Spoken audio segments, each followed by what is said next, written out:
افلا يتدبرون القرآن ام على قلوب اقفالها، تو کیا یہ لوگ قرآن میں غور نہیں کرتے یا دلوں پر قفل لگ رہے ہیں؟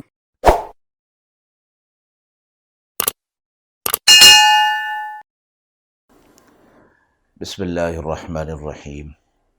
السلام علیکم ورحمۃ اللہ۔ ناظرین کرام، قرآن مجید کے پاروں کے خلاصے کے اس پروگرام میں آج پارہ نمبر 13 کا خلاصہ آپ حضرات کی خدمت میں پیش ہے۔ سورہ یوسف جو کہ پارہ نمبر 12 سے شروع ہوئی تھی، اس پارہ میں مکمل ہو رہی ہے۔ پارہ نمبر 13 میں کل 19 رکوع ہیں۔ پارہ نمبر 13 سورہ یوسف کی آیت نمبر 53 سے شروع ہو رہا ہے۔ رکوع نمبر 1، آیت نمبر 53۔ قال جعلنی علی خزائن الارض۔ یوسف علیہ السلام نے مصر کے بادشاہ کو جو اس نے خواب دیکھا تھا اس کی تعبیر بتائی، اور اس تعبیر میں یہ بات تھی کہ ملک میں عن قریب ایک بڑا قحط آنے والا ہے جس سے بہت زیادہ نقصان ہوگا۔ البتہ اس قحط اور نقصان سے بچنے کی تدبیر یوسف علیہ السلام نے اور تجویز اس کے سامنے رکھی، تو بادشاہ مصر اس تجویز سے بہت خوش ہوا، لیکن کہنے لگا کہ یہ تدبیر اور یہ انتظام کون سنبھالے گا؟ اس عظیم منصوبے کا انتظام کیسے ہوگا؟ اس پر یوسف علیہ السلام نے اس سے کہا، قال جعلنی علی خزائن الارض، کہ آپ یہ انصرام قحط سے بچنے کا یہ آپ میرے حوالے کر دیجئے۔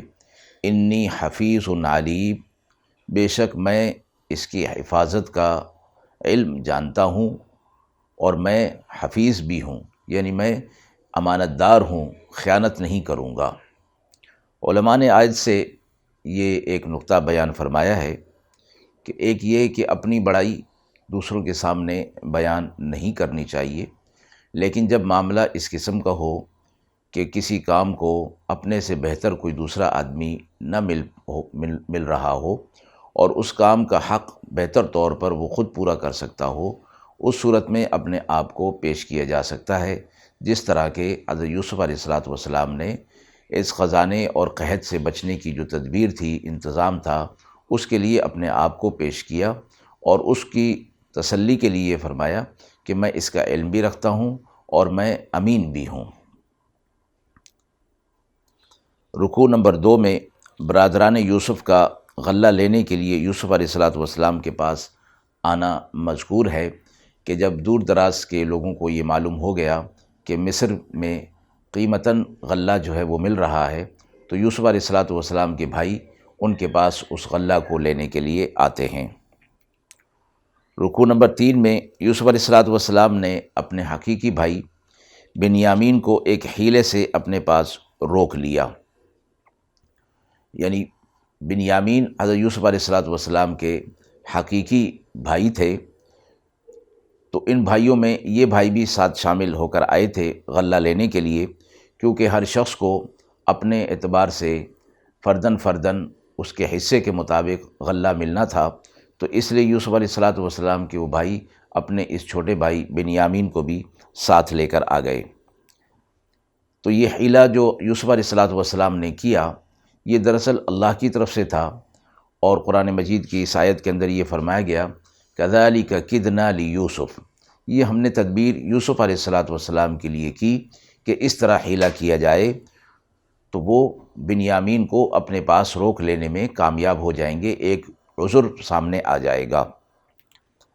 اب یہاں یہ مسئلہ بیان کیا گیا کہ کسی شرعی مصلحت کی بنا پر تدبیر کرنا، جسے حیلہ شرعی کہا جاتا ہے، جائز ہے، لیکن اس کی کچھ شرائط ہیں۔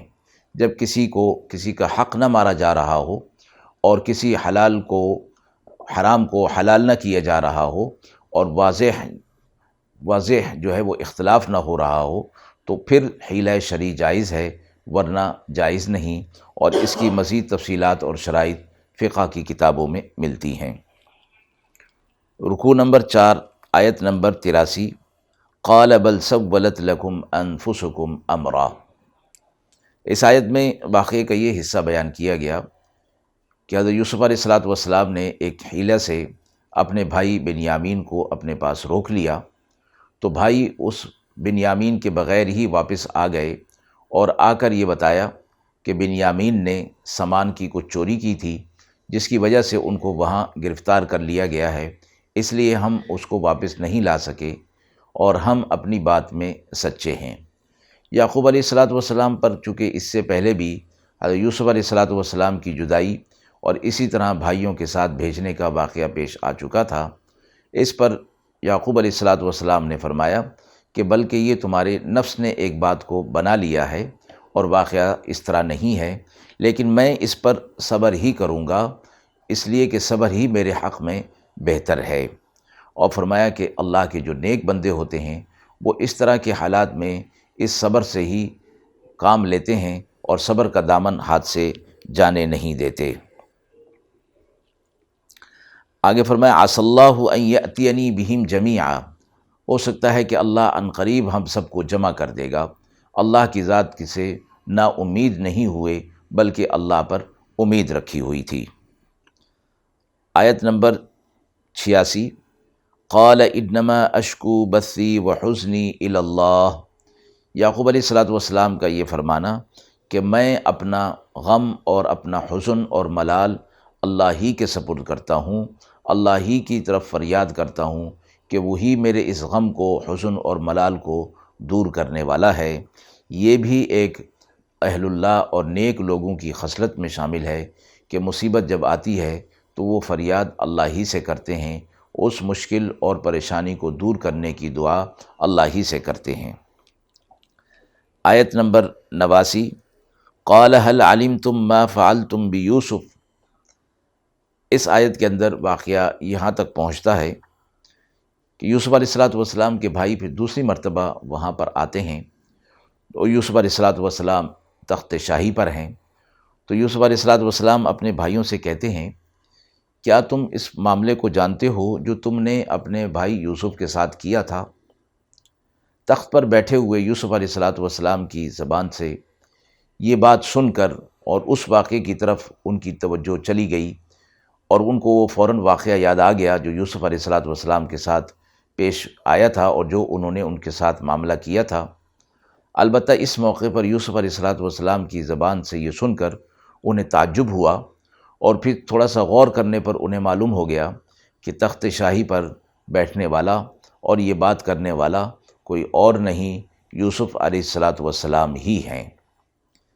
یوسف علیہ السلام نے اپنے بھائیوں پر براہ راست اس الزام کو نہیں ڈالا، بلکہ یہ فرمایا ما فعلتم بیوسف واخی اذ انتم جاہلون، جب کہ تم جہالت میں تھے، نادانی میں تھے، یعنی تم نے وہ عمل اپنے بھائی یوسف علیہ السلام کے ساتھ نادانی میں وہ عمل جو ہے وہ کر لیا تھا۔ یہاں بھی ایک شریف النفس آدمی اور قلب سلیم والا آدمی اس طرح کے الفاظ استعمال کر رہا ہے، اور جو واقعے کے شروع میں فرمایا گیا تھا کہ احسن القصص، یہ واقعات میں بہترین واقعہ ہے، تو اسی طرح کی جو انسانی کمزوریاں، خامیاں اور خوبیاں تھیں وہ اس کے اندر مذکور ہو رہی ہیں۔ آیت نمبر 90 میں اس کے جواب میں وہ بھائی کہتے ہیں قالو، سب نے کہا اِنَّكَ لَأَنْتَ یوسف، کہیں ایسا تو نہیں کہ آپ ہی یوسف ہیں؟ حالانکہ اس سے پہلے یوسف علیہ السلام کی بات سے اور ان کے کچھ بشرے سے وہ معلوم کر چکے تھے کہ یہ یوسف علیہ السلام ہی ہیں، لیکن اس موقع پر تعجب کے ساتھ انہوں نے پوچھ لیا اِنَّكَ لَأَنْتَ یوسف، کیا آپ ہی یوسف تو نہیں ہیں؟ جواب میں فرمایا قال انا یوسف، ہاں میں یوسف ہوں، وَهَذَا اخی، اور یہ میرا بھائی ہے، یعنی بنیامین کی طرف اشارہ کیا۔ آیت نمبر 92، قال لا تثریب علیکم اليوم، آج تم پر کوئی زیادتی نہیں، آج تم سے کوئی مؤاخذہ نہیں۔ یوسف علیہ السلام نے اپنے بھائیوں کو یہ فرما دیا کہ آج تم سے تم پر پکڑ نہیں، آج تمہیں معاف کیا جا رہا ہے اور تمہیں کوئی سزا نہیں دی جائے گی۔ آیت نمبر 93 میں یہ فرمایا اپنے بھائیوں سے، اور بھائیوں کو اس سے معلوم ہو گیا تھا کہ یعقوب علیہ الصلوۃ والسلام کی بینائی چلی گئی ہے یوسف علیہ الصلوۃ والسلام کی یاد میں رو رو کر، تو اس پر یوسف علیہ الصلوۃ والسلام نے فرمایا اذهبوا بقمیصی ھذا فالقوه علی وجہ ابی یأتی بصیرا، کہ میری یہ قمیص لے جاؤ اور یوسف علیہ الصلوۃ والسلام کی یہ قمیص جب یعقوب علیہ الصلوۃ والسلام کے پاس جاؤ تو ان کے چہرے پر ڈال دینا، تو اللہ ان کی بینائی کو واپس لے آئے گا۔ یہ بطور معجزہ کے تھا کہ یوسف علیہ الصلوۃ والسلام نبی تھے اور یعقوب علیہ الصلوۃ والسلام بھی نبی تھے۔ رکوع 5 آیت نمبر 99، فلما دخلوا علی یوسف آوی الیہ، سب خاندان سے یوسف علیہ الصلوۃ والسلام نے فرمایا کہ وہ اللہ کے حکم سے مصر میں آ جائیں، مصر میں داخل ہو جائیں، بے خوف و خطر داخل ہو جائیں، اب یہاں انہیں کوئی خطرہ نہیں ہے۔ آیت نمبر 100، ورفع ابویہ علی العرش، حضرت یوسف علیہ الصلوۃ والسلام نے اپنے والدین کو تخت شاہی پر بٹھایا اور بھائی بھی سامنے موجود تھے، وخروا لہ سجدا، تو سب کے سب ان کے سامنے سجدہ کرنے لگے، اور یہ سجدہ جو یوسف علیہ الصلوۃ والسلام کو کیا جا رہا تھا یہ سجدہ تعظیمی اور سجدہ شکر تھا، جو کہ پچھلی امتوں میں جائز رہا۔ اس امت محمدی صلی اللہ علیہ وسلم میں اس سجدہ تعظیمی اور سجدہ شکر کو ناجائز قرار دے دیا گیا۔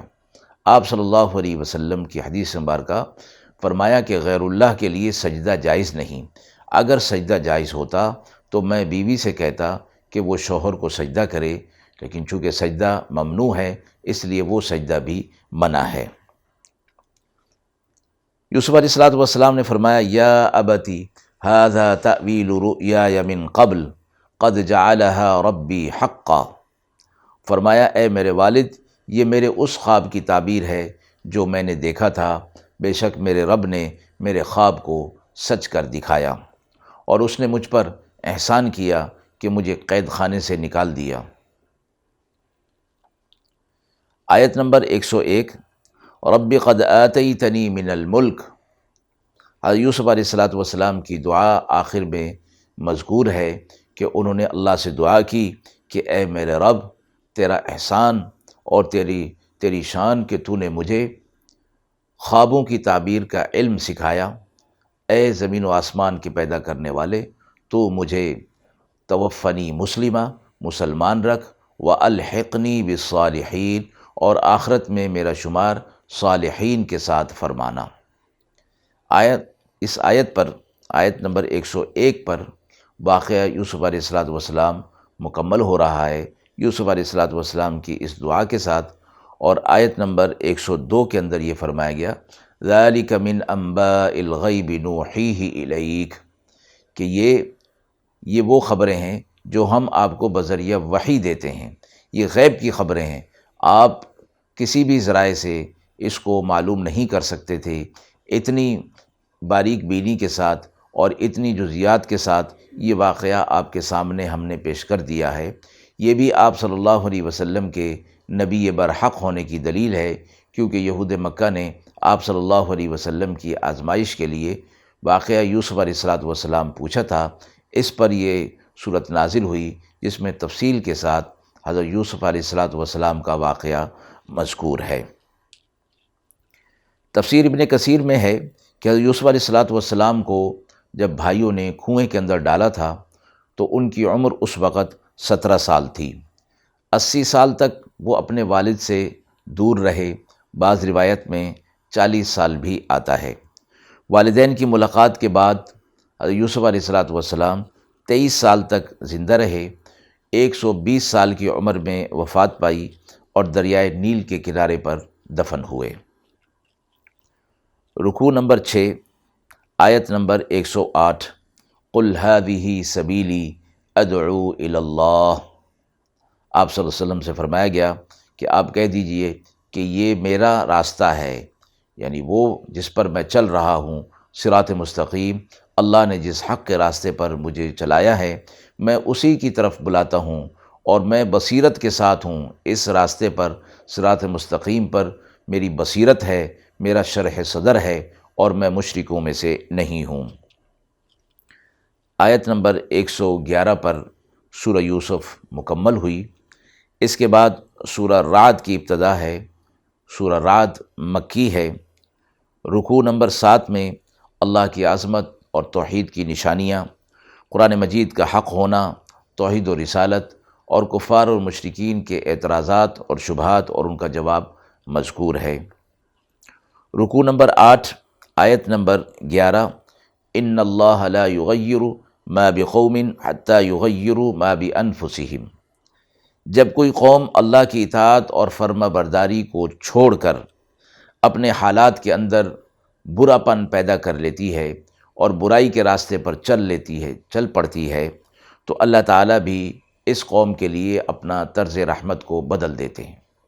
یعنی جب انہوں نے اپنے آپ کو خود ہی غلط راستے کے لیے منتخب کر لیا اور شعور اور ارادے کے ساتھ غلط راستہ اختیار کر لیا، تو اللہ تعالیٰ بھی پھر ان کے لیے اسی راستے کو کھول دیتا ہے۔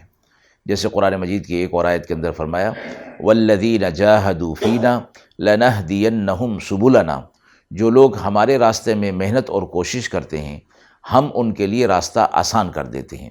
یعنی جو نیکی کے راستے کے لیے آنا چاہتا ہے اس کے لیے نیکی کے راستے کو آسان کر دیا جاتا ہے۔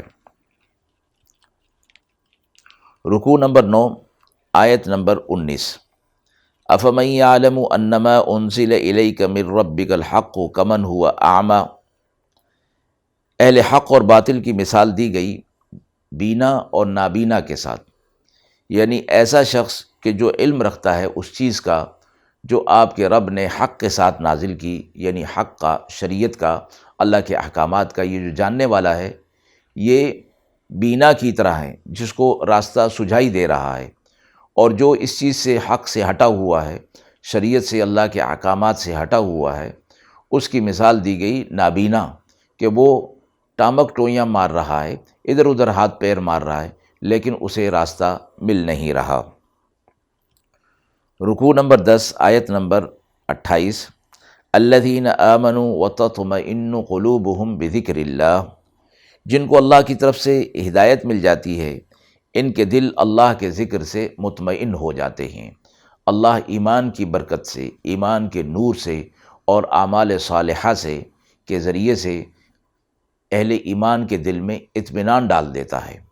آپ صلی اللہ علیہ وسلم سے صحابہ اکرام رضوان اللہ تعالی علیہم اجمعین نے سوال کیا تھا، اللہ کے رسول صلی اللہ علیہ وسلم ہمیں کیسے معلوم ہو کہ اللہ رب العزت ہمارے اعمال کو قبول فرما رہا ہے تاکہ ہم اور دل جمعی کے ساتھ اس پر عمل کریں؟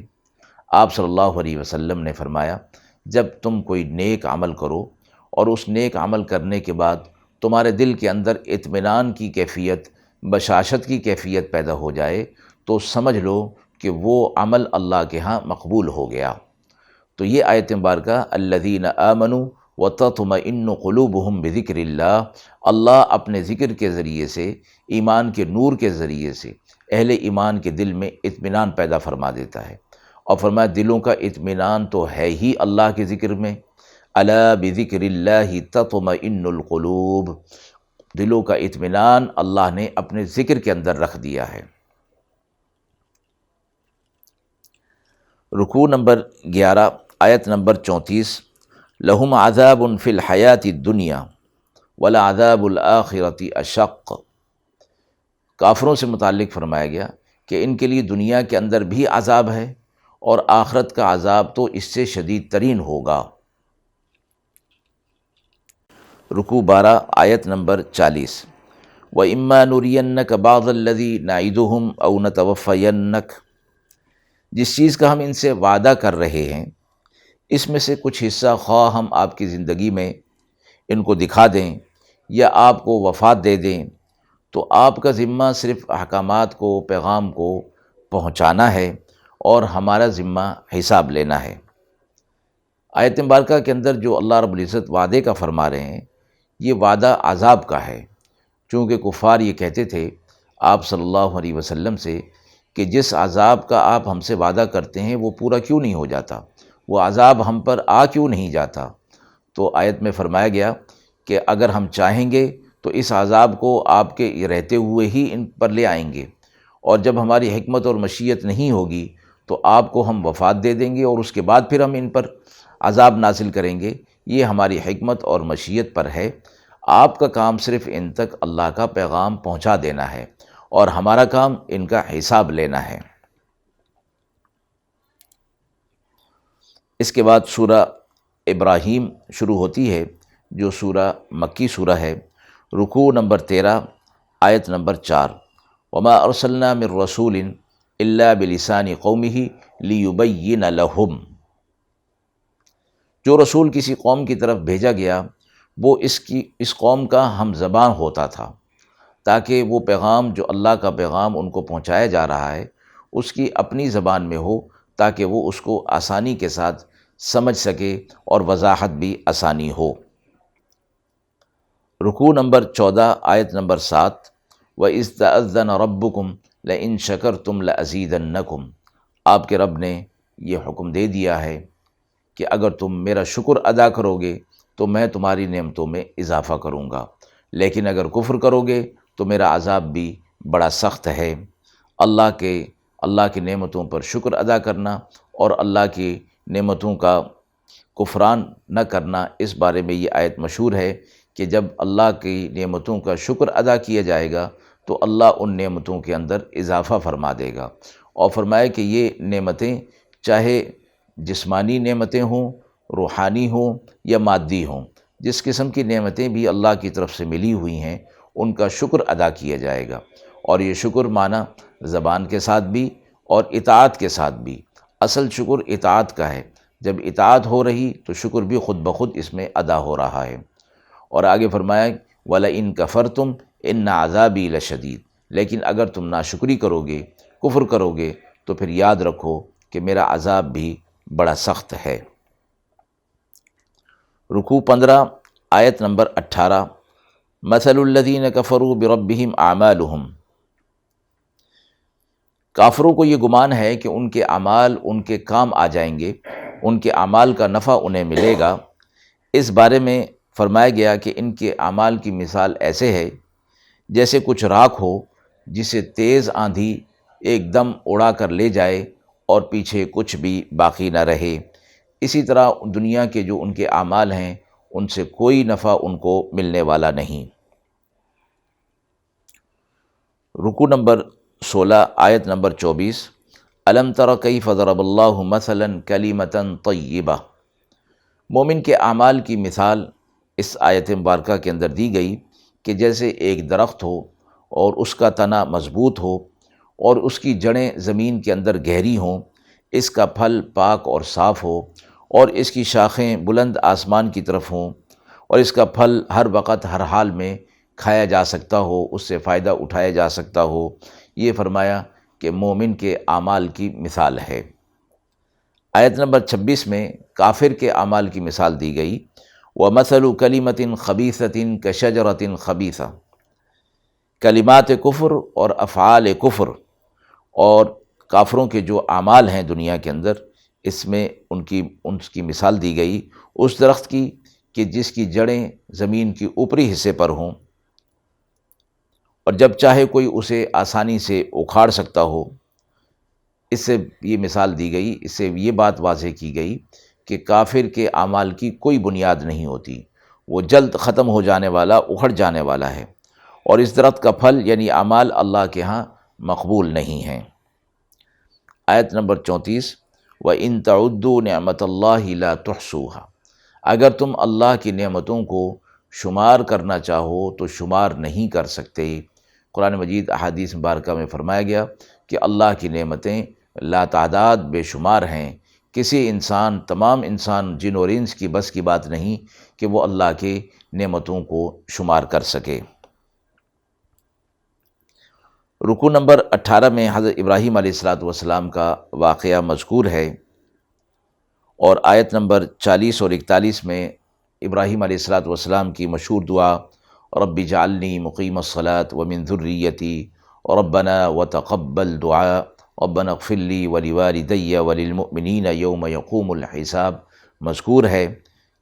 اس آیت مبارکہ سے دعا کے آداب معلوم ہو گئے کہ ابراہیم علیہ السلام نے اپنے رب سے کس طرح دعا کی کہ عاجزی اور انکساری کے ساتھ ساتھ اللہ رب العزت کی حمد و ثنا بھی بیان کی گئی، اور اس کے اندر جہاں اپنے لیے، اپنے والدین کے لیے اور پورے مومنین کے لیے بھی دعا اس میں شامل کی گئی، تو اللہ رب العزت جب اجتماعیت اور اوروں کے لیے بھی مانگا جائے تو اللہ رب العزت اس دعا کو قبول فرماتے ہیں۔ تو فرمایا کہ عاجزی انکساری، اللہ کی حمد و ثنا، اور اوروں کے لیے بھی دعا کرنا، اوروں کو بھی اپنی دعا کے اندر شامل رکھنا، دعا کی قبولیت کی قوی امید ہو جاتی ہے۔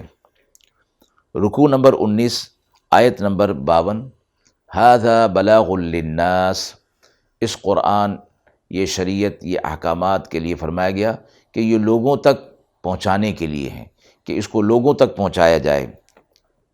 وَلِيُنذَرُوا بِهِ وَلِيَعْلَمُوا أَنَّمَا هُوَ إِلَٰهٌ وَاحِدٌ وَلِيَذَّكَّرَ أُولُو الْأَلْبَابِ، اس کے ذریعے سے ان کو ڈرایا جائے تاکہ یہ آخرت کی طرف متوجہ ہوں، اور اس نصیحت کو اہل عقل اور اہل دانش ہی قبول کریں گے۔